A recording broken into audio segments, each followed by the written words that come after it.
সুদেবের সঙ্গে আর কোনো সম্পর্ক রাখবে না জানিয়ে দিল লাজু। পুরোটা জানতে ভিডিওটি দেখতে থাকুন। সুদেবদের বাড়িতে শ্রাদ্ধের দিন সুদেবকে নিয়ে হাজির হলো অনুভব, আর সেটা দেখে সবাই চমকে গেল।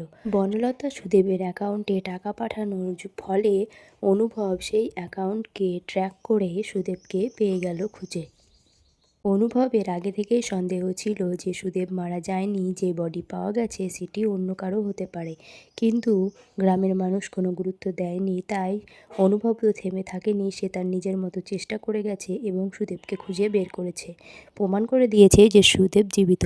শ্রাদ্ধের দিন যখন তাদের বাড়িতে নিয়ে যায় সকলে দেখে অবাক হয় এবং লাজু এসে বলে সুদেবের দিকে যে এই লোকটা আমার সঙ্গে মিথ্যাচার করেছে।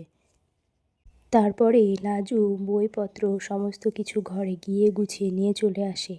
তারপরে সুদেবের মা বলে, এবার সিঁথিতে সিঁদুর না পরে সত্যি সত্যি কি আমার ছেলেটার অমঙ্গল ডেকে আনবে নাকি, যাও সিঁদুর পরো গে।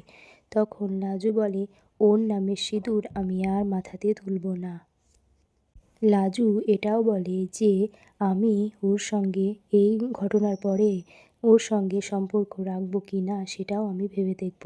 আমি চেষ্টা করব যাতে এই সম্পর্কটা আর না থাকে, এই সম্পর্কটা আর না রাখতেই আমি চেষ্টা করব।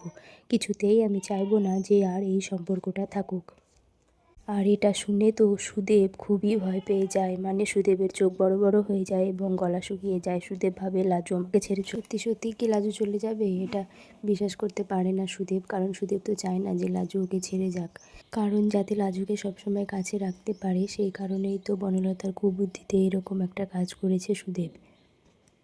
তো বন্ধুরা, দেখা হবে পরের ভিডিওতে, ততক্ষণ সবাই পাশে থেকে চ্যানেলটিকে সাবস্ক্রাইব করে ভিডিওটিকে লাইক করে দেবেন পরবর্তী ভিডিও পাওয়ার জন্যে।